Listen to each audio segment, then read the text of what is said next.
सोम सोमाय नमः। हरे कृष्णा। संगीता धर्म सागर चैनल की तरफ से आप सभी भक्तों को कार्तिक पूर्णिमा की हार्दिक शुभकामनाएं। लक्ष्मी नारायण भगवान और शिव शिवा का आशीर्वाद आप सभी भक्तों पर सदा सर्वदा बना रहे। तो आइए कार्तिक पूर्णिमा के इस पावन अवसर पर रसपान करते हैं पूर्णिमा की व्रत कथा का। पूर्णिमा व्रत की कथा सुनने से पुण्य की प्राप्ति होती है, भगवान की कृपा सदैव बनी रहती है और मानसिक शांति, आध्यात्मिक बल और पारिवारिक सुख की प्राप्ति होती है और सभी मनोकामनाएं पूरी होती हैं। तो आइए कथा का प्रारंभ करते हैं। जय श्री गणेश। द्वापर युग में एक समय की बात है कि मैया यशोदा ने भगवान श्री कृष्ण से कहा कि हे कृष्ण, तुम सारे संसार के उत्पन्न करता, पोषक तथा संहार करता हो। आज कोई ऐसा व्रत मुझको कहो जिसके करने से मृत्यु लोक में स्त्रियों को विधवा होने का भय न रहे तथा यह व्रत सभी मनुष्यों की मनोकामनाएं पूर्ण करने वाला हो। श्री कृष्ण कहने लगे कि हे माता, तुमने अति सुंदर प्रश्न किया है। मैं तुमसे ऐसे ही व्रत को सविस्तार कहता हूँ। सौभाग्य की प्राप्ति के लिए स्त्रियों को 32 पूर्णमासियों का व्रत करना चाहिए। इस व्रत के करने से स्त्रियों को सौभाग्य संपत्ति मिलती है। यह व्रत अचल सौभाग्य देने वाला एवं भगवान शिव के प्रति मनुष्य मात्र की भक्ति को बढ़ाने वाला है। यह सुनकर यशोदा जी श्री कृष्ण से बोली, हे कृष्ण, सबसे पहले इस व्रत को मृत्यु लोक में किसने किया था और इसके विषय में भी मुझे विस्तार पूर्वक कहो। तब श्री कृष्ण जी कहने लगे कि हे माता, सुनो, इस पृथ्वी पर एक अत्यंत प्रसिद्ध राजा चंद्रहास से पालित अनेक प्रकार के रत्नों से परिपूर्ण कार्तिका नाम की एक नगरी थी। वहां पर एक धनेश्वर नाम का एक ब्राह्मण रहता था और उसकी पत्नी अति सुशीला रूपवती थी। दोनों ही उस नगरी में बहुत प्यार से रहते थे। घर में उसके धन धान्य की कोई कमी नहीं थी। बस उन दोनों को एक बड़ा दुख था कि उनके पास कोई संतान नहीं थी। इस दुख से वो बहुत ज्यादा दुखी रहते थे। एक समय की बात है कि एक बड़ा तपस्वी योगी उस नगरी में आया। वह योगी उस ब्राह्मण के घर को छोड़कर अन्य सभी घरों से भिक्षा लाकर भोजन खाया करता था। रूपवती से वह भिक्षा नहीं लिया करता था। उस योगी ने एक दिन रूपवती से भिक्षा न लेकर किसी अन्य घर से भिक्षा लेकर गंगा किनारे जाकर भिक्षा से प्राप्त अन्न को प्रेम पूर्वक खा रहा था कि धनेश्वर ने योगी का यह सब कार्य किसी प्रकार से देख लिया। अपनी भिक्षा के अनादर से दुखी होकर धनेश्वर उन योगी से बोला, हे महात्मन, आप सभी घरों से भिक्षा लेते हैं किंतु मेरे घर की भिक्षा कभी भी नहीं लेते। आप ऐसा क्यों करते हैं? इसका कारण क्या है? योगी ने कहा कि निसंतान के घर की भीख पतितों के अन्न के तुल्य होती है और जो पतितों का अन्न खाता है वह भी पतित अर्थात भ्रष्ट हो जाता है। क्योंकि तुम निसंतान हो, इसीलिए भ्रष्ट हो जाने के भय से मैं तुम्हारे घर की भिक्षा नहीं लेता हूँ। यह बात सुनकर धनेश्वर बहुत दुखी हुआ और हाथ जोड़कर योगी के पैरों में गिर पड़ा तथा आर्त भाव से कहने लगा, हे महाराज, यदि ऐसा है तो आप मुझको पुत्र प्राप्ति का कोई उपाय बताइए। आप तो सर्वज्ञ हैं, मुझ पर अवश्य ही यह कृपा कीजिए। धन की मेरे घर में कोई भी कमी नहीं है, परंतु मैं पुत्र न होने के कारण बहुत ज्यादा दुखी हूँ। आप मेरे इस दुख का हरण करें। आप समर्थवान हैं। यह सुनकर योगी कहने लगा, हे ब्राह्मण, तुम चंडी की आराधना करो। यह सुनकर वह अपने घर चला गया और घर जाकर उसने अपनी पत्नी से यह सब वृतांत कहा और स्वयं तप के निमित्त वन में चला गया। वन में जाकर उसने चंडी की उपासना की और उपवास किया। चंडी ने 16वें दिन उसको स्वप्न में दर्शन दिया और कहा, हे धनेश्वर, जा, तेरे पुत्र होगा, परंतु वह 16 वर्ष की आयु में ही मृत्यु को प्राप्त हो जाएगा। यदि तुम दोनों स्त्री पुरुष 32 पूर्णमासियों का व्रत विधि पूर्वक करोगे तो वह दीर्घ आयु होगा। जितनी तुम्हारी सामर्थ्य हो आटे के दिए बनाकर शिव जी का पूजन करना। सुबह होने पर इस स्थान के समीप ही तुम्हें एक आम का वृक्ष दिखाई देगा। उस पर तुम चढ़कर एक फल तोड़कर शीघ्र अपने घर चले जाना। अपनी पत्नी से सब वृतांत कहना। ऋतु स्नान के पश्चात वह स्वच्छ होकर श्री शंकर जी का ध्यान करके उस फल को खा लेगी। तब शंकर भगवान की कृपा से उसको गर्भ हो जाएगा। जब वह ब्राह्मण सुबह उठा तो उसने उस स्थान के पास ही एक आम का वृक्ष देखा, जिस पर एक अत्यंत सुंदर आम का फल लगा हुआ था। उस ब्राह्मण ने उस आम के वृक्ष पर चढ़कर उस फल को तोड़ने का प्रयास किया, लेकिन वृक्ष पर कई बार प्रयास करने पर भी वह नहीं चढ़ पाया। तब तो उस ब्राह्मण को बहुत चिंता होने लगी और विघ्न विनाशक श्री गणेश जी की वंदना करने लगा। हे दयानिधे, अपने भक्तों के विघ्नों का नाश करके उनके मंगल कार्यों को करने वाले, दुष्टों का नाश करने वाले, रिद्धि सिद्धि के देने वाले, आप मुझ पर कृपा करके इतना बल दें कि मैं अपने मनोरथ को पूर्ण कर सकूं। इस प्रकार गणेश जी की प्रार्थना करने पर उनकी कृपा से, गणपति जी की कृपा से धनेश्वर वृक्ष पर चढ़ गया और उसने एक अति सुंदर आम का फल देखा। उसने विचार किया कि जो वरदान से फल मिला था वह यह है और कोई फल दिखाई नहीं देता। उस धनेश्वर ब्राह्मण ने जल्दी से उस फल को तोड़कर अपनी पत्नी को लाकर दे दिया और उसकी पत्नी ने अपने पति के कहे अनुसार उस फल को खा लिया और वह गर्भवती हो गई। देवी जी की असीम कृपा से उसे एक अत्यंत सुंदर पुत्र उत्पन्न हुआ, जिसका नाम उन्होंने देवी दास रखा। माता पिता के हर्ष और शोक के साथ वह बालक शुक्ल पक्ष के चंद्रमा की भांति अपने पिता के घर में बढ़ने लगा। भवानी की कृपा से वह बालक बहुत ही सुंदर, सुशील और विद्या पढ़ने में बहुत ही निपुण हो गया। दुर्गा जी की आज्ञा अनुसार उसकी माता ने 32 पूर्णमासी का व्रत रखना शुरू कर दिया, जिससे उसका पुत्र बड़ी आयु वाला हो जाए। जैसे ही उनके पुत्र देवीदास को 16वां वर्ष लगा तो उनके माता पिता को बड़ी चिंता हो गई कि कहीं उनके पुत्र की इस वर्ष मृत्यु न हो जाए। इसीलिए उन्होंने अपने मन में विचार किया कि यदि यह दुर्घटना उनके सामने हो गई तो वे कैसे सहन कर सकेंगे। फिर उन्होंने देवीदास के मामा को बुलाया और कहा कि हमारी इच्छा है कि देवीदास 1 वर्ष तक काशी में जाकर विद्या अध्ययन करे और उसको अकेला भी नहीं छोड़ना चाहिए। इसीलिए साथ में तुम चले जाओ और 1 वर्ष के बाद इसको वापस लौटा लाना। सब प्रबंध करके उसके माता पिता ने काशी जाने के लिए देवीदास को एक घोड़े पर बैठाकर उसके मामा को उसके साथ भेज दिया। लेकिन यह बात उसके मामा या किसी और से नहीं कही। फिर धनेश्वर ने अपनी पत्नी के साथ मिलकर अपने पुत्र की मंगल कामना तथा दीर्घ आयु के लिए भगवती दुर्गा की आराधना और पूर्णमासियों का व्रत करना शुरू कर दिया।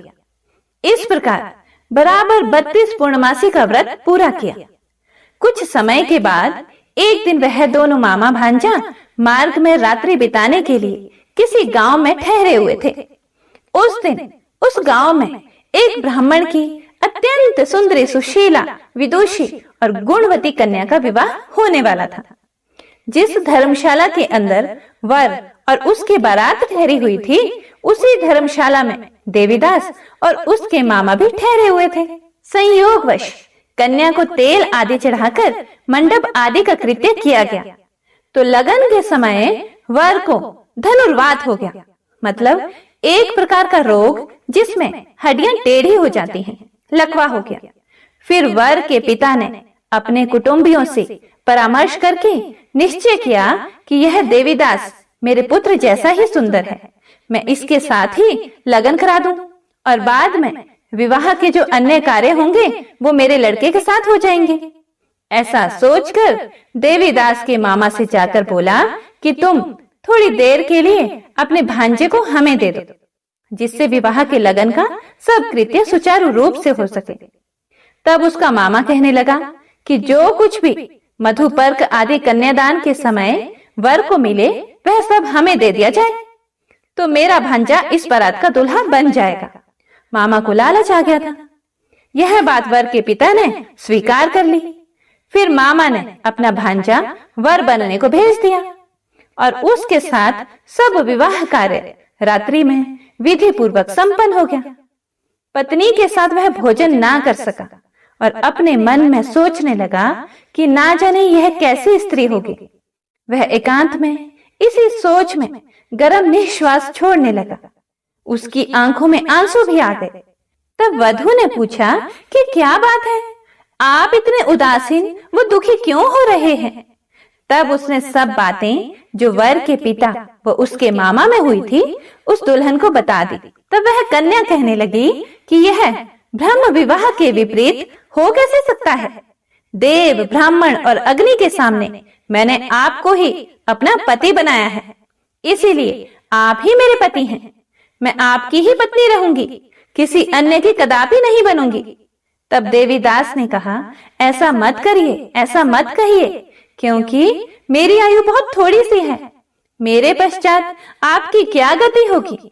इन बातों को अच्छी तरह से विचार कर लीजिए। परंतु वह लड़की तो बहुत ही दृढ़ विचार वाली थी। बोली कि जो आपकी गति होगी वही मेरी गति होगी। हे स्वामी, आप उठिए और भोजन कीजिए, आप निश्चय ही भूखे होंगे। इसके बाद देवीदास और उसकी पत्नी दोनों ने भोजन किया तथा शेष रात्रि वे सोते रहे। सुबह होते ही देवीदास ने अपनी पत्नी को 3 नगों से जड़ी हुई एक अंगूठी दी, एक रुमाल दिया और बोला, हे प्रिय, इसे ले लो और संकेत समझकर स्थिर मन हो जाओ। मेरा मरण और जीवन जानने के लिए एक पुष्प वाटिका बना लो, उसमें सुगंधी वाली एक नव मलिका लगा लो। उसको प्रतिदिन जल से सिंचा करो और आनंद के साथ खेलो कूदो तथा उत्सव मनाओ। जिस समय और जिस दिन मेरा प्राणांत होगा, अर्थात जिस दिन मेरी मृत्यु हो जाएगी, ये फूल सूख जाएंगे और जब ये फिर हरे हो जाएं, तो जान लेना कि मैं जीवित हूँ। यह बात निश्चय करके समझ लेना, इसमें कोई भी संशय नहीं है। यह समझाकर वह चला गया। सुबह होते ही वहां पर गाजे बाजे बजने लगे और जिस समय विवाह के कार्य समाप्त करने के लिए वर तथा सब बाराती मंडप में आए, तो कन्या ने वर को भली प्रकार से देखकर अपने पिता से कहा कि यह मेरा पति नहीं है। मेरा पति वही है जिसके साथ रात्रि में मेरा पाणी ग्रहण हुआ था। इसके साथ मेरा विवाह नहीं हुआ है। यदि यह वही है तो बताएं कि मैंने इसको क्या दिया। मधुपर्क और कन्यादान के समय जो मैंने भूषण आदि दिए थे उन्हें दिखाएं तथा रात में मैंने क्या गुप्त बातें कही थी वह सब मुझे सुनाएं। पिता ने उसके कहे अनुसार वर को बुलवाया। कन्या की यह बातें सुनकर वह कहने लगा कि मैं तो कुछ भी नहीं जानता। इसके पश्चात लज्जित होकर वह अपना समूह लेकर वहां से चला गया और सारी बारात भी अपमानित होकर वहां से लौट गई। भगवान श्री कृष्ण बोले, हे माता, इस प्रकार देवीदास काशी विद्या अध्ययन के लिए चला गया। जब कुछ समय बीत गया तो काल से प्रेरित होकर एक सांप रात्रि के समय उसको डसने के लिए वहां पर आया। उस विषधर के प्रभाव से उसके शयन का स्थान चारों ओर से विष की ज्वाला से विषैला हो गया, लेकिन व्रतराज के प्रभाव से उसको काटने ना पाया, क्योंकि पहले ही उसकी माता ने 32 पूर्णिमा का व्रत कर रखा था। इसके बाद मध्याह्न के समय स्वयं काल वहां पर आया और उसके शरीर से उसके प्राणों को निकालने की कोशिश करने लगा, जिससे वह मूर्छित होकर पृथ्वी पर गिर पड़ा। भगवान की कृपा से उसी समय पार्वती जी के साथ श्री शंकर जी वहां पर आ गए। उसको मूर्छित दशा में देखकर पार्वती जी ने भगवान शंकर से प्रार्थना की कि हे महाराज, इस बालक की माता ने पहले 32 पूर्णिमा का व्रत किया था, जिसके प्रभाव से हे भगवान आप इसको प्राण दे दें। भवानी के कहने पर भक्त वत्सल भगवान श्री शिव जी ने उसको प्राण दान दे दिया। इस व्रत के प्रभाव से काल को भी पीछे हटना पड़ा और देवीदास स्वस्थ होकर बैठ गया। उधर उसकी पत्नी उसके काल की प्रतीक्षा किया करती थी। जब उसने देखा कि उस पुष्प वाटिका में पत्र पुष्प कुछ भी नहीं रहे तो उसको अत्यंत आश्चर्य हुआ, और जब वह वैसे ही हरी भरी हो गई तो वह जान गई कि वह जीवित हो गए हैं। यह देखकर वह बहुत खुश मन से अपने पिता से कहने लगी कि पिताजी, मेरे पति जीवित हैं, आप उनको ढूंढिए। जब 16वां वर्ष व्यतीत हो गया तो देवीदास भी अपने मामा के साथ काशी से चल दिया। इधर उसे ससुर उसको ढूंढने के लिए अपने घर से जाने वाले ही थे कि वह दोनों मामा भांजा वहां पर आ पहुंचे। उसको आया देखकर उसका ससुर बड़ी प्रसन्नता के साथ अपने घर में ले गया। उस समय नगर के निवासी भी वहां इकट्ठे हो गए और सब ने निश्चय किया कि अवश्य ही इसी बालक के साथ इस कन्या का विवाह हुआ था। उस बालक को जब कन्या ने देखा तो उसने पहचान लिया और कहा कि यह तो वही है जो संकेत करके गए थे। उसके बाद सभी कहने लगे कि भला हुआ जो यह आ गया, और सब नगरवासियों ने बहुत खुशियां मनाई, आनंद मनाया। कुछ दिन के बाद देवीदास अपनी पत्नी और मामा के साथ अपने ससुर के घर से बहुत सा उपहार आदि लेकर अपने घर के लिए प्रस्थान कर दिया। जब वह अपने गांव के निकट आया तो कई लोगों ने उसको देखकर उसके माता पिता को पहले ही जाकर खबर दे दी कि तुम्हारा बेटा देवीदास अपनी पत्नी और मामा के साथ आ रहा है। ऐसा समाचार सुनकर पहले तो उन्हें विश्वास ही नहीं हुआ, लेकिन जब और लोगों ने भी आकर उनकी बात का समर्थन किया तो उनको बड़ा आश्चर्य हुआ। लेकिन थोड़ी देर में देवीदास ने आकर अपने माता पिता के चरणों में अपना सिर रखकर प्रणाम किया और उसकी पत्नी ने अपने सास ससुर के चरणों को स्पर्श किया तो माता पिता ने अपने पुत्र और पुत्र वधू को अपने हृदय से लगा लिया और दोनों की आंखों में प्रेम के आंसू बह गए। अपने पुत्र और पुत्र वधू के आने की खुशी में धनेश्वर ने बड़ा भारी उत्सव किया और ब्राह्मणों को भी बहुत सा दान दक्षिणा देकर प्रसन्न किया। श्री कृष्ण जी कहने लगे कि इस प्रकार धनेश्वर 32 पूर्णिमाओं के व्रत के प्रभाव से पुत्रवान हो गया। जो भी स्त्रियां इस व्रत को करती हैं, वे जन्म जन्मांतर में वैधव का दुख नहीं भोगती और सदैव सौभाग्यवती रहती हैं। यह मेरा वचन है, इसमें कोई भी संदेह नहीं मानना। यह व्रत पुत्र पौत्रों को देने वाला तथा संपूर्ण मनोकामनाओं को पूर्ण करने वाला है। 32 पूर्णिमाओं के व्रत करने से व्रती की सब इच्छाएं भगवान शिव की कृपा से पूर्ण हो जाती हैं। प्रेम से बोले शंकर भगवान की जय, माता पार्वती की जय। एक अन्य कथा के अनुसार पूर्णिमा व्रत की जो लौकिक कथा आती है वह इस प्रकार है। हर महीने में पड़ने वाली पूर्णिमा तिथि पर व्रत करने से भगवान विष्णु और माँ लक्ष्मी की विशेष कृपा प्राप्त होती है। माँ लक्ष्मी और श्री हरि की इसी कृपा को प्राप्त करने के लिए एक साहूकार की दोनों बेटियां हर पूर्णिमा को व्रत किया करती थी। इन दोनों बेटियों में बड़ी बेटी पूर्णिमा का व्रत पूरे विधि विधान से करती थी और पूरा व्रत करती थी। वहीं पर छोटी बेटी व्रत तो करती थी लेकिन नियमों को आडंबर मानती थी और नियमों को सही से पालन नहीं करती थी। समय बीतता गया, दोनों विवाह करने योग्य हो गई। जब दोनों बेटियां विवाह योग्य हुई तो साहूकार ने अपनी दोनों बेटियों का विवाह कर दिया। बड़ी बेटी के घर में समय पर एक स्वस्थ संतान का जन्म हुआ। संतान का जन्म छोटी बेटी के घर में भी हुआ, लेकिन उसकी संतान पैदा होते ही दम तोड़ देती थी। 2-3 बार ऐसा होने पर उसने एक ब्राह्मण को बुलाकर अपनी सारी बात कही, अपनी व्यथा कह दी और धार्मिक उपाय पूछा। उसकी सारी बात सुनकर और कुछ प्रश्न पूछने के बाद ब्राह्मण ने उससे कहा कि तुम पूर्णिमा का अधूरा व्रत करती हो, इसी कारण से तुम्हारा व्रत फलित नहीं होता है और तुम्हें अधूरे व्रत का दोष लगता है। ब्राह्मण की बात सुनकर छोटी बेटी ने पूर्णिमा व्रत पूरे विधि विधान से करने का निर्णय लिया, लेकिन पूर्णिमा आने से पहले ही उसने एक बेटे को जन्म दिया। जन्म लेते ही बेटे की मृत्यु हो गई। इस पर उसने अपने बेटे के शव को एक पीढ़े पर रख दिया और ऊपर से एक कपड़ा इस प्रकार से ढक दिया कि किसी को भी पता न चले। फिर उसने अपनी बड़ी बहन को बुलाया और बैठने के लिए वही पीढ़ा अपनी बहन को दे दिया। जैसे ही बड़ी बहन उस पीढ़े पर बैठने लगी, उसके लहंगे की किनारी बच्चे को छू गई और वह जीवित होकर तुरंत ही रोने लगा। इस पर बड़ी बहन पहले तो डर गई और फिर छोटी बहन पर बहुत गुस्सा हुई, बहुत क्रोधित होकर उसे डांटने लगी कि क्या तुम मुझ पर बच्चे की हत्या का दोष और कलंक लगाना चाहती हो? मेरे बैठने से यह बच्चा मर जाता तो? यह सुनकर छोटी बहन ने उत्तर दिया, यह बच्चा मरा हुआ तो पहले से ही था दीदी, आपके तप और स्पर्श के कारण तो यह जीवित हो गया है।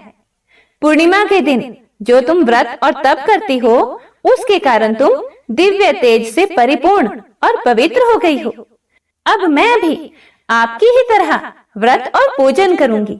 इसके बाद उसने पूर्णिमा व्रत विधि पूर्वक किया और इस व्रत के महत्व और फल का पूरे नगर में प्रचार किया। छोटी बहन को भी बहुत सुख प्राप्त हुआ और उसके यहाँ भी बहुत सुंदर संतान प्राप्त हुई और सभी प्रकार के सुखों को भोग करके दोनों बहनें अंत समय में वैकुंठ लोक को चली गई। जिस प्रकार माँ लक्ष्मी और श्री हरि ने साहूकार की बड़ी बेटी की कामना पूर्ण करके सौभाग्य प्रदान किया, वैसे ही हम पर भी कृपा करें। इस प्रकार इस व्रत की कथा को जो कोई भी सुनता या सुनाता है, उसकी सभी मनोकामनाएं पूर्ण हो जाती हैं। तो प्रेम से बोलिए लक्ष्मी नारायण भगवान की जय। हे प्रिय भक्तों, तो आइए अब पूर्णिमा की दूसरी पौराणिक व्रत कथा का रसपान करते हैं। हे प्रिय भक्तों, किसी राज्य में एक राजा और एक रानी रहा करते थे। उनकी 4 संतानें थी, 2 लड़के और 2 लड़कियां। एक का नाम पूर्णिमा और दूसरी का नाम अमावस्या था। पूर्णिमा घर के कामों में निपुण थी। वह घर का पूरा काम अच्छे से करती थी। काम समाप्त होने के बाद वह भगवान की पूजा अर्चना भी किया करती थी। इसके अलावा उसका एक और नियम भी था।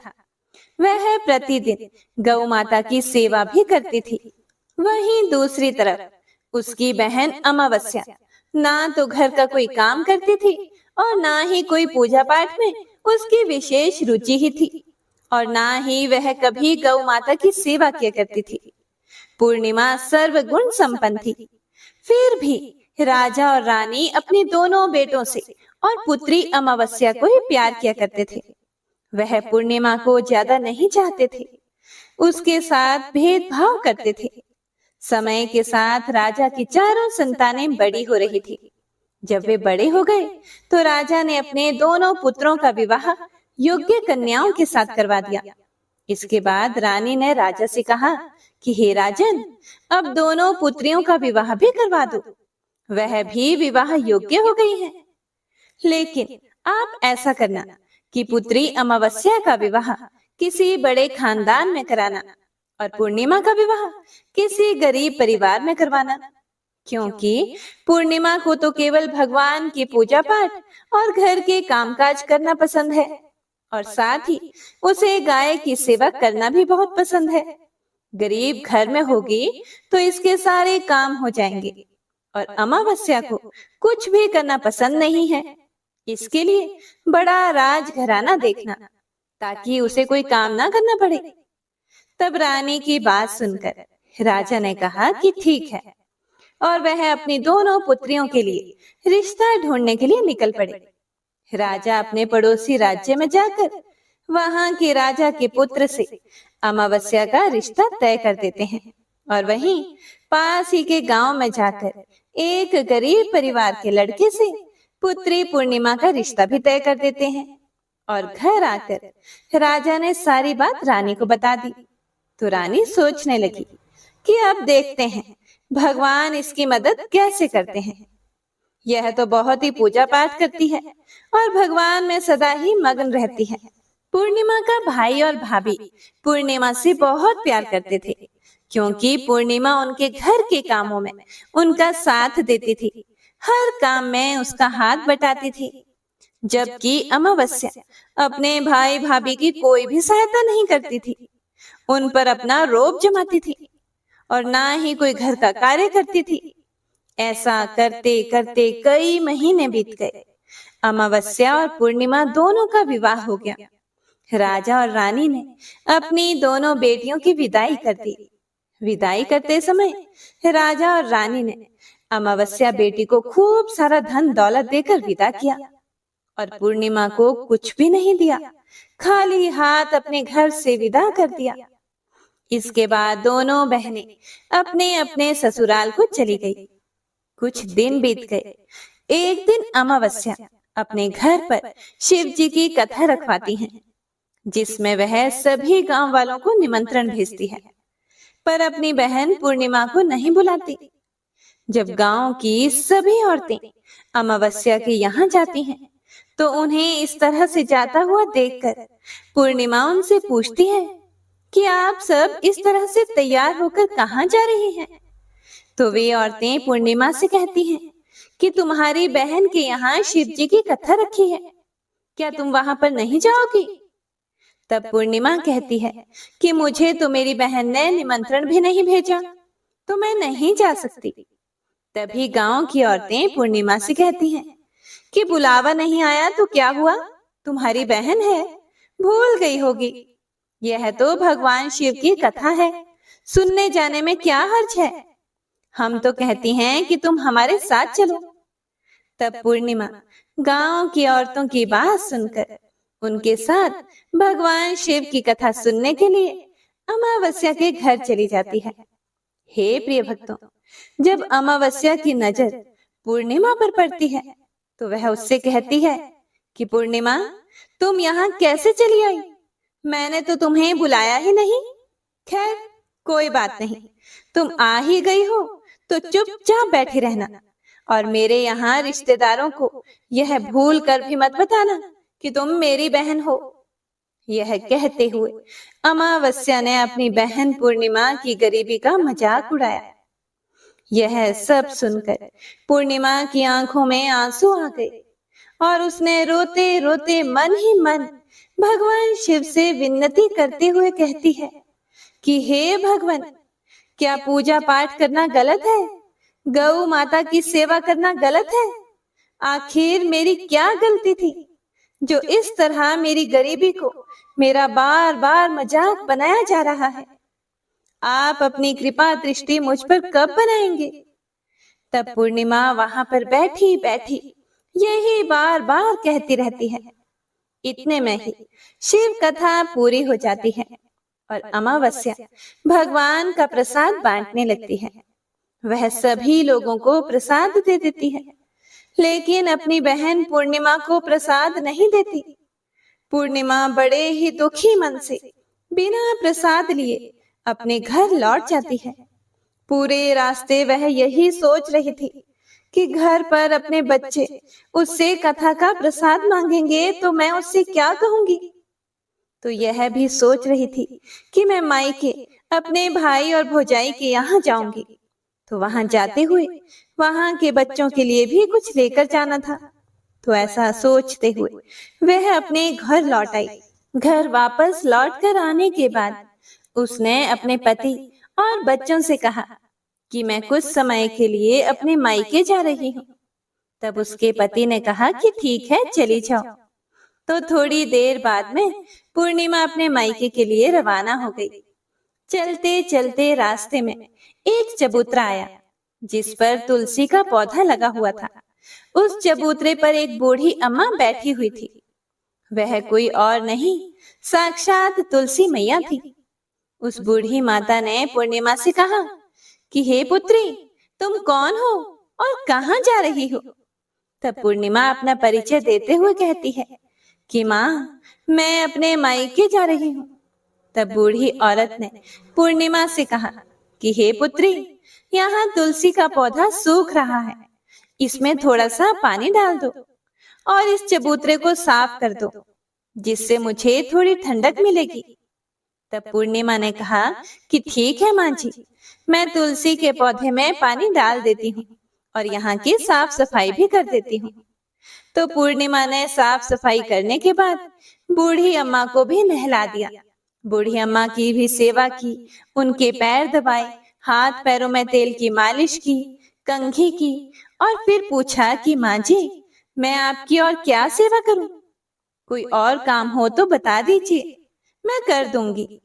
तब बूढ़ी अम्मा कहती है कि हे बेटा, अब कोई काम नहीं है, तुम अपने मायके जाओ और वापस आते समय मुझसे मिलकर जाना। तब पूर्णिमा ने बूढ़ी अम्मा से कहा कि ठीक है माँ जी, अब मैं जाती हूँ, लौट के आऊंगी तो आपसे मिलकर जरूर जाऊंगी। ऐसा कहकर पूर्णिमा वहां से चल पड़ी। कुछ समय आगे चलने के बाद में एक शिव मंदिर आया। वहां पर उसे एक बूढ़े बाबा मिले जो मंदिर के बाहर बैठे हुए थे। वह भी कोई और नहीं बल्कि स्वयं भगवान भोलेनाथ थे। बूढ़े बाबा ने पूर्णिमा से कहा कि हे बेटिया, तुम कौन हो और कहाँ जा रही हो? तब पूर्णिमा ने अपना सारा परिचय देते हुए कहा कि हे बूढ़े बाबा, आज मैं अपने मायके जा रही हूँ। तब बूढ़े बाबा ने कहा कि ठीक है बेटा, मैं तो बहुत बूढ़ा हो गया हूँ और मेरी आंखों की रोशनी भी ढंग से काम नहीं करती। तुम ऐसा करो कि मंदिर की साफ सफाई कर दो और शिवलिंग पर जल चढ़ा दो और भोले शंकर जी के आगे एक घी का दीपक जला दो। तब पूर्णिमा ने कहा कि ठीक है बाबा। यह कहकर पूर्णिमा ने शिव मंदिर की पूरी साफ सफाई कर दी और भोले शंकर जी की विधिवत पूजा करते हुए बूढ़े बाबा से कहा कि बाबा, कोई और काम हो तो बताइए। तब बूढ़े बाबा ने कहा कि नहीं बेटा, अब तुम जाओ और वापस आते समय मुझसे मिलते हुए जाना। तब पूर्णिमा ने कहा कि ठीक है बाबा, अब मैं जाती हूँ, आते हुए आपसे जरूर मिलकर जाऊंगी। तो ऐसा कहकर वह वहां से आगे चल पड़ी। आगे चलते चलते पूर्णिमा को एक काली माता का मंदिर दिखाई दिया।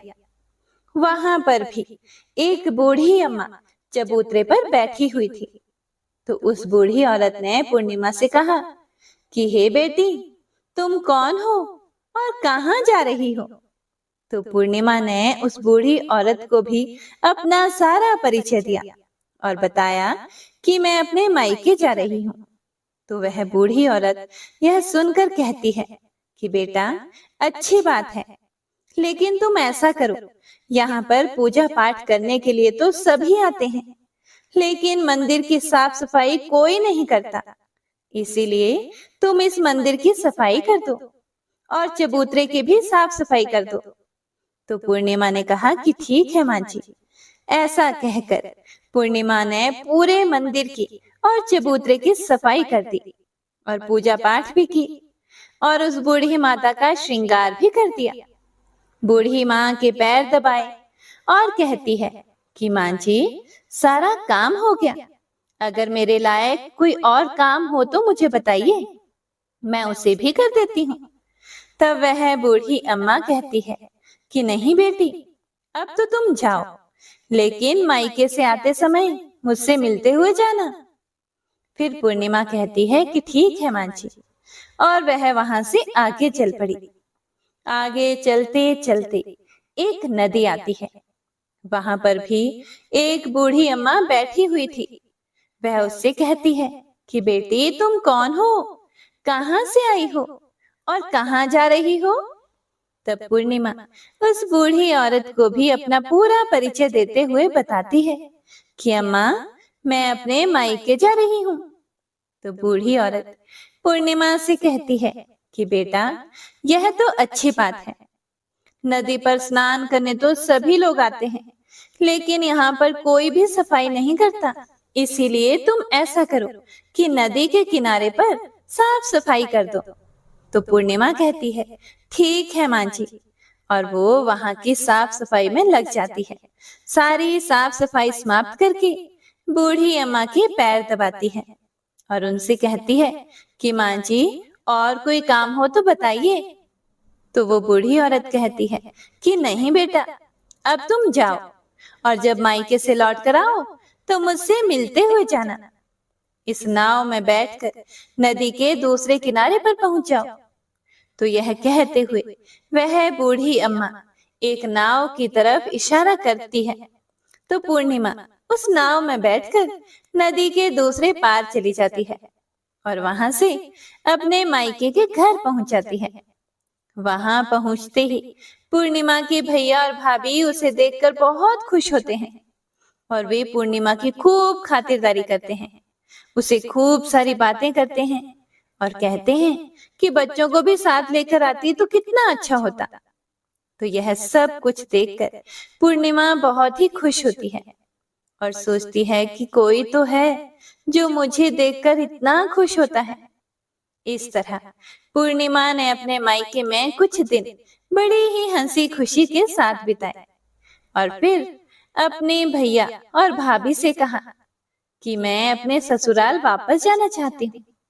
तो उसकी भाभी ने उसके लिए एक बहुत ही सुंदर साड़ी दी और बच्चों के लिए थैला भर के कपड़े, मिठाई और खिलौने दिए और साथ ही रास्ते में खाने पीने के लिए भी कुछ चीजें रखी और कहा कि तुम तो बहुत ही दिनों के बाद आती हो, अब की बार बहुत ही जल्दी हमसे मिलने के लिए दोबारा आना।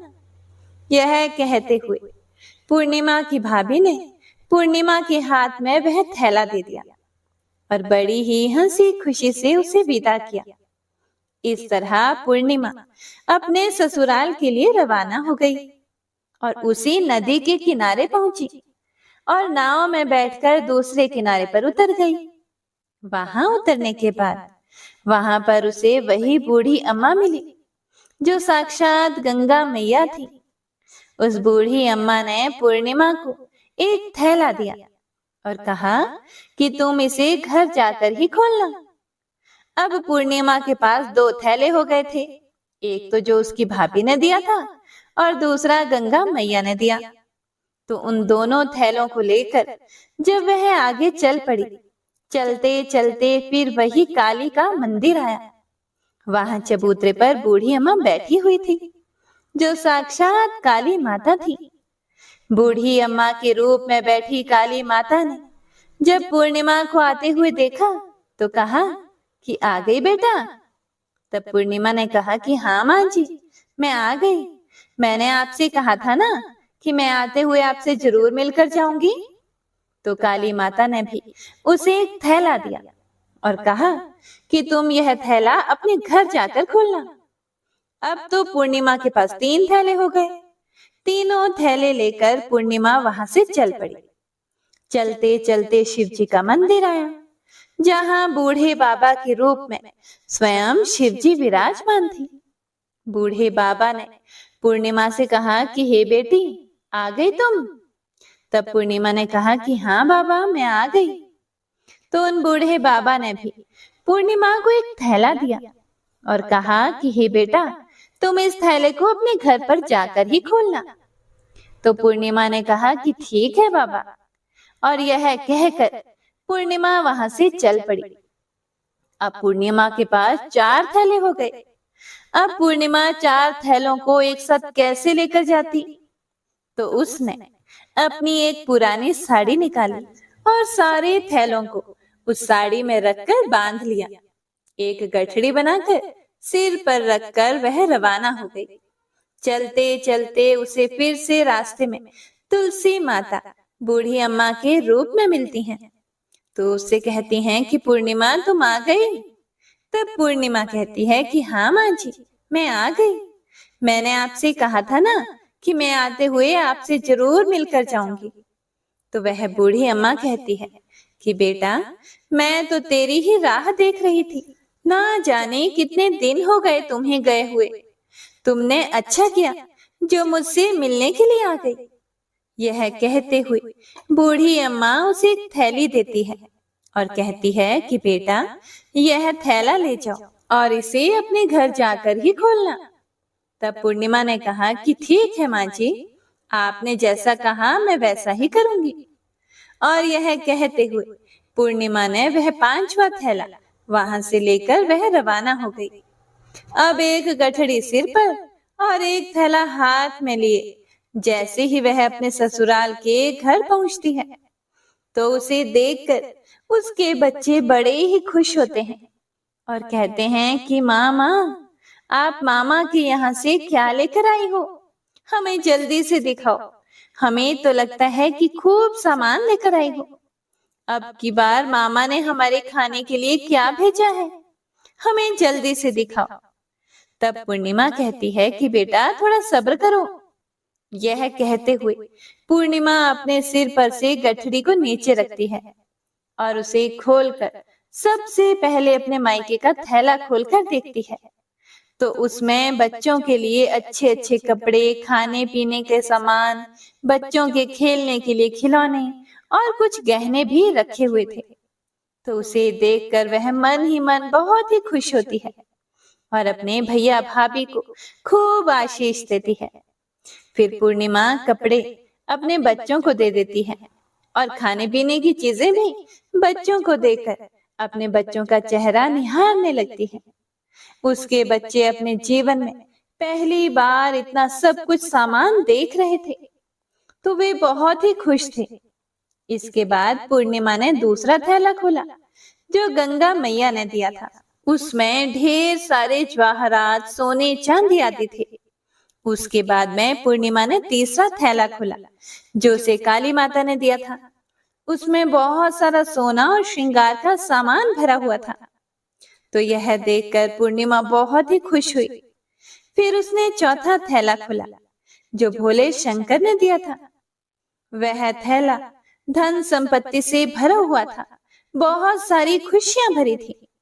इसके बाद में पूर्णिमा ने पांचवा थैला खोला जो उसे तुलसी मैया ने दिया था। उसमें चावल, दाल और 7 प्रकार के खाने की चीजें भरी हुई थी। अब पूर्णिमा के घर में किसी भी चीज की कोई कमी नहीं थी। उसका घर धन धान्य से भरा हुआ था और परिपूर्ण था। पूर्णिमा और उसका परिवार सुखपूर्वक जीवन व्यतीत करने लगे। तो पूर्णिमा के मन में एक दिन विचार आया कि क्यों ना मैं भी शिव जी की कथा करवाऊं। तो उसने भी शिव जी की कथा का एक कार्यक्रम रखा और पूरे गांव वालों को निमंत्रण दिया। घर घर जाकर सभी लोगों को बुलावा देकर आई। पूर्णिमा अपनी बहन अमावस्या के घर भी गई और शिव जी की कथा सुनने के लिए उसे न्योता दिया। तो अमावस्या ने जब पूर्णिमा को देखा तो वह सोचने लगी कि इतने गहने पहने हुए, इतने सुंदर वस्त्र पहन रखे हैं, इसका घर तो बहुत गरीब है, फिर इतना सब कुछ इसके पास कैसे आया? यह जानने के लिए तो मुझे इसके घर जाना ही पड़ेगा। बस यह सोचकर अमावस्या पूर्णिमा के घर शिव कथा सुनने के लिए आ गई। तो उसने देखा कि पूर्णिमा के घर में कोई भी चीज की कहीं भी कोई कमी नहीं थी। तो इतनी सारी धन दौलत देखकर अमावस्या आश्चर्यचकित हो गई और पूर्णिमा से पूछने लगी कि तुम्हारे घर में इतनी धन दौलत कहाँ से आई? तब पूर्णिमा ने कहा कि देखो बहन, तुमने शिव जी की कथा में मुझे नहीं बुलाया था, फिर भी मैं चली आई। तुमने मुझे प्रसाद तक नहीं दिया और मेरी गरीबी का मजाक उड़ाया था। उसके बाद मैं अपने घर आ गई और घर आते हुए मन में यही सोच रही थी कि अपने मायके जाऊंगी और बच्चों के लिए कुछ लेकर आऊंगी। तुमने तो मेरे बच्चों के लिए प्रसाद तक नहीं दिया, इसीलिए मैं तुम्हारे यहाँ से जाते ही मायके चली गई। यह कहते हुए पूर्णिमा ने उसके बाद जो भी घटना घटी थी वह सारी की सारी अमावस्या को सुना दी। तो यह सारी बातें सुनने के बाद अमावस्या कहती है कि बहन, तुम मुझे प्रसाद मत देना और मुझे खूब डांट लगाओ। तो पूर्णिमा कहने लगी कि यह तो भगवान का प्रसाद है, मैं तो सबको दूंगी और तुम्हें भी दूंगी। इतना कहने पर भी अमावस्या ने प्रसाद नहीं लिया। वह बिना प्रसाद के ही सीधे अपने घर चली गई। घर जाकर अपने बच्चों और पति से कहने लगी कि मैं मायके जा रही हूँ। तो उसके पति ने कहा कि कोई बात नहीं, कुछ दिन रुक कर चली जाना, अभी मुझे कोई काम है। तब अमावस्या ने अपने पति की एक भी बात नहीं सुनी और अपने मायके जाने के लिए तैयार हो गई। जैसे ही वह मायके जा रही थी तो रास्ते में तुलसी माता चबूतरे पर बैठी हुई बूढ़ी माता के रूप में मिली। तो बूढ़ी माता ने अमावस्या से कहा कि बेटी, तुम कौन हो, कहाँ जा रही हो? तब अमावस्या ने अपना परिचय देते हुए कहा कि मैं अपने मायके जा रही हूँ। तब बूढ़ी अम्मा बोली कि बेटा, यह तो अच्छी बात है, पर तुम ऐसा करो कि यह तुलसी का पौधा सूख रहा है, इसमें थोड़ा सा पानी डाल दो और इस चबूतरे की सफाई भी कर दो। तब बूढ़ी अम्मा के इतना कहते ही अमावस्या ने गुस्से में आकर कहा कि बुढ़िया, तुम्हें दिखाई नहीं देता मैंने इतनी महंगी साड़ी पहन रखी है, साफ सफाई करूंगी तो यह गंदी हो जाएगी, और यहाँ आसपास पानी भी नहीं है, मैं कहाँ से पानी लाकर तुलसी के पौधे में डाल दूं? तुम्हारे और तो कोई काम नहीं है, तुम ही ऐसा करो कि आसपास कहीं पर पानी होगा, लाकर इस पौधे में डाल देना। ऐसा कहकर अमावस्या वहां से चल पड़ी। चलते चलते शिव मंदिर आया। वहां पर भगवान शिव बूढ़े बाबा का रूप धारण किए हुए बैठे हुए थे। उसे देखते ही पूछा कि बेटा, तुम कहाँ जा रही हो? तो अमावस्या ने कहा, मैं अपने मायके जा रही हूँ। तो बूढ़े बाबा ने कहा कि बेटा, मंदिर की साफ सफाई कर दो और भोले शंकर की पूजा कर दो, आजकल मुझे थोड़ा कम ही दिखाई देता है। तो बूढ़े बाबा के साफ सफाई वाली बात सुनकर अमावस्या को गुस्सा आ गया और वह गुस्से में मना करते हुए वहां से आगे चल पड़ी। आगे चलते चलते काली माता का मंदिर दिखाई दिया। वहां पर काली माता बूढ़ी अम्मा के रूप में बैठी हुई थी। तो अमावस्या को देखते ही काली माता ने पूछा कि बेटी, तुम कौन हो, कहाँ जा रही हो? तब अमावस्या ने कहा, मैं अपने मायके जा रही हूँ। तो वह बूढ़ी अम्मा बोली कि बेटी, तुम मेरा एक काम कर दो, इस मंदिर में पूजा पाठ करने तो सभी लोग आते हैं, लेकिन साफ सफाई कोई नहीं करता, तुम ऐसा करो, मंदिर की साफ सफाई कर दो। तो अमावस्या इस बात पर भड़क पड़ी और कहने लगी, ना तो मैं तुम्हारे इस मंदिर की पूजा पाठ करूंगी और ना ही इसकी सफाई करूंगी। तुम मुझसे कह रही हो, इससे अच्छा तो तुम खुद ही कर लो, तुम्हारे और कोई काम तो है नहीं। ऐसा कहकर वह वहां से आगे चल पड़ी। आगे चलते चलते फिर वह उसी नदी पर आई। उसके किनारे पर भी एक बूढ़ी अम्मा बैठी हुई थी।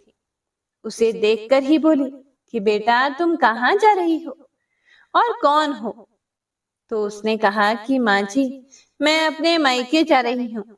तो बूढ़ी अम्मा ने कहा कि बेटा, यह तो अच्छी बात है, तुम मेरा एक काम कर दो, गंगा नदी में स्नान करने तो सभी आते हैं, पर इसके किनारे सफाई कोई नहीं करता, तुम ऐसा करो कि यहाँ की साफ सफाई अच्छे से कर दो। तब बूढ़ी माई के इतना कहते ही अमावस्या को गुस्सा आ गया। उसने कहा कि तुम्हें दिखाई नहीं देता मैंने कितनी महंगी साड़ी पहन रखी है?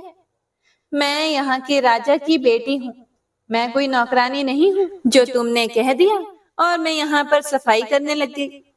तो इस तरह बूढ़ी अम्मा को भला बुरा कहते हुए अमावस्या जैसे ही नाव में बैठने लगी तो नाव में फूलों की जगह कांटे भर गए। लेकिन वह अपने अधिक गुस्से के कारण उन कांटों से भरी नाव में ही बैठ गई। उसके पैरों में कांटे बार बार चुभ रहे थे। जैसे ही वह दूसरे किनारे पर पहुंची तो वहां पर उतरकर वह अपने मायके चली गई। उसके पैरों से खून निकल रहा था। तो उसके भाई और भाभी ने उसे देखा, उसके पैरों के बारे में उससे कुछ भी नहीं पूछा और मन ही मन कहने लगे कि ना तो यह कोई काम करती है और ना ही कोई बात मानती है। अब क्या कहना, पूर्णिमा तो हमारे काम काज में हाथ बटाती थी, यह तो कुछ करने वाली नहीं, इससे ज्यादा बातचीत करना ठीक नहीं, बात नहीं करेंगे तो जल्दी ही वापस भी चली जाएगी। ऐसा सोचकर उन्होंने अमावस्या से ज्यादा बातचीत नहीं की और जल्दी जल्दी खाना बनाया और खा पीकर वह सो गए। अमावस्या जब सुबह जल्दी उठी तो उसने अपनी भाभियों से कहा कि भाभी, मैं ससुराल वापस जा रही हूँ। तो उन्होंने कहा कि ठीक है, जाओ। तो अमावस्या बोली कि पूर्णिमा को तो आपने एक थैला दिया था और मुझे कुछ नहीं दोगी। तो भाई और भाभी ने कहा कि तुम जाओ, तुम्हारा थैला तुम्हारे घर पहुंच जाएगा। फिर अमावस्या वहां से चल पड़ी और चलते चलते नदी के किनारे पहुंची तो वहां पर गंगा मैया बूढ़ी औरत का रूप धारण किए हुए बैठी हुई थी। बूढ़ी माँ ने कहा कि आ गई बेटी। तो अमावस्या बोली कि हाँ, मैं आ गई। कुछ देर तक अमावस्या वहीं खड़ी रही तो बूढ़ी अम्मा ने उसे कुछ भी नहीं दिया। तो अमावस्या बोली कि पूर्णिमा को तो आपने एक थैला दिया था, क्या मुझे नहीं दोगी? तो बूढ़ी अम्मा ने कहा कि तुम घर जाओ, तुम्हारा थैला तुम्हारे घर पहुंच जाएगा। तो वह वहां से चल पड़ी। आगे चलने पर उसे काली मैया मिली। उसे देखते ही अमावस्या ने कहा कि मेरा थैला कहाँ है? तुमने पूर्णिमा को एक थैला दिया था। तो काली अम्मा का रूप धारण किए हुए बूढ़ी अम्मा बोली कि तुम अपने घर जाओ, तुम्हारा थैला तुम्हारे घर पर पहुंच जाएगा। तो यह सुनकर अमावस्या वहां से आगे चल पड़ी। चलते चलते रास्ते में फिर वही शिव मंदिर आया। वहां पर भोले शंकर बूढ़े आदमी का रूप धारण किए हुए बैठे हुए थे। उन्हें देखते ही अमावस्या बोली कि मेरा थैला कहाँ है? तो बूढ़े बाबा ने कहा कि तुम घर जाओ, तुम्हारा थैला तुम्हारे घर पहुंच जाएगा। तो अमावस्या वहां से आगे चल पड़ी। आगे चलते चलते उसे तुलसी माता बूढ़ी अम्मा का रूप धारण किए हुए वहां पर बैठी हुई मिली। तो अमावस्या को देखते ही कहा कि आ गई बेटा। तो अमावस्या ने कहा कि हाँ, मैं आ गई। मेरा थैला कहाँ है? पूर्णिमा को तो आपने थैला दिया था। तो अमावस्या की बात सुनकर तुलसी मैया ने कहा कि तुम अपने घर जाओ, तुम्हें तुम्हारा थैला वहीं पर मिल जाएगा। तो अमावस्या वहां से जल्दी जल्दी अपने घर की ओर चल पड़ी। जैसे ही वह अपने घर पहुंची तो उसने आंगन में देखा कि वहां पर 5 थैले पड़े हुए हैं। अमावस्या ने मन में सोचा कि अब तो मेरे पास भी खूब सारी धन दौलत हो जाएगी। तो उसने जल्दी जल्दी सारे थैलों को खोल कर देखा। किसी में मिट्टी भरी हुई थी तो किसी में पत्थर रखे हुए थे, किसी में कोयला था और मायके वाली थैला बिल्कुल खाली था। तो इस तरह के थैलों को देखकर अमावस्या को बहुत ही गुस्सा आया और वह दौड़ती दौड़ती पूर्णिमा के घर गई और कहने लगी कि तुम्हें तो इतना सब कुछ मिला और मुझे कुछ नहीं मिला। तूने मुझसे झूठ क्यों बोला? तो अमावस्या की बात को सुनकर पूर्णिमा उससे कहती है, हे बहन, जब मैं अपने मायके जाती हूँ तो अपनी भाभियों के साथ उनके काम में हाथ बटाती हूँ, उनके साथ मिलकर काम करती हूँ, उनकी इज्जत करती हूँ।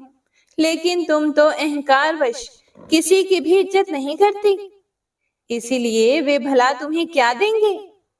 तुमने तुलसी माता को ठुकरा दिया, गंगा मैया को ठुकरा दिया, काली माँ को भी ठुकराया और भगवान शिव का कहना भी नहीं माना। इसीलिए उन्होंने तुम्हें कुछ भी नहीं दिया। मैंने उन सब का कहा हुआ काम बड़े ही श्रद्धा भाव से किया था, इसीलिए यह सब कुछ मुझे प्राप्त हुआ है। यह सब मुझे पूजा और भक्ति से मिला है। तो यह सब सुनकर अमावस्या कहती है कि बहन, मुझे माफ कर दो, मैंने तुम पर हमेशा अत्याचार किया है। माँ ने भी हमेशा हम दोनों के बीच में भेदभाव रखा था। आज मेरी आंखें खुल गई हैं, मुझे कुछ नहीं मिला कोई बात नहीं, पर मैं भी भगवान की भक्ति करना चाहती हूँ और भगवान की भक्ति करके सब कुछ प्राप्त कर लूंगी। इन सब चीजों का रहस्य बताओ। तब पूर्णिमा कहने लगी कि तुम 3 सूत्र का ज्ञान लो और उसकी कथा करना। पहले सूत्र में दया मांगना, दूसरे सूत्र में कथा मांगना और तीसरे सूत्र में 108 बार ओम नमः शिवाय का जाप करना। बहन, यह सूत्र भगवान ने स्वयं दिए हैं, इसीलिए तुम इनको अपने हृदय में बसा लेना। मैंने भी इन तीनों सूत्रों को अपने जीवन में अपनाया है और सच्चे मन से भगवान की भक्ति और पूजा पाठ की थी। तभी तो मुझे इतने गरीब घर में ब्याहने के बाद भी आज मेरे पास सब कुछ है, और तुम्हारा एक अमीर घराने में विवाह होने के बाद भी आज सब कुछ नष्ट हो गया है। यह 3 सूत्र अपने मन में रखकर अमावस्या अपने घर चली गई और भगवान की पूजा पाठ करने लगी और भगवान शिव से माफी मांगते हुए कहा, हे भोलेनाथ, हे भोले शंकर, मुझे माफ कर दो। जो मैंने अपनी बहन पूर्णिमा पर इतने अत्याचार किए। शिव कथा में वह बिना बुलाए आई, फिर भी मैंने उसका अपमान किया। मुझे माफ कर दो। अब मैं पूरे विधि विधान से पूजा अर्चना किया करूंगा। और फिर वह गौ माता की सेवा भी करने लगी और दूसरों की मदद भी करने लगी, जिसकी वजह से उसका घर धन धान्य से परिपूर्ण हो गया। तो प्रेम से बोलिए शिव शिवा की जय, लक्ष्मी नारायण भगवान की जय। ओम नमः शिवाय। तो हे प्रिय भक्तों, यह थी अमावस्या और पूर्णिमा, 2 बहनों की कथा, जो अमावस्या और पूर्णिमा के व्रत में अवश्य ही सुननी चाहिए। भगवान भोलेनाथ और भगवान श्री हरि विष्णु जी आपकी सभी मनोकामनाओं को पूर्ण करें, ऐसी हम मंगल कामना करते हैं। जय श्री हरि विष्णु। हे प्रिय भक्तों, तो यह थी पूर्णिमा की संपूर्ण व्रत कथा। उम्मीद करती हूँ आप सभी भक्तों को पसंद आई होगी। भगवान श्री लक्ष्मी नारायण आप सभी की मनोकामनाओं को पूर्ण करें। तो मिलते हैं अगली कथा के साथ, तब तक के लिए जय श्री हरि।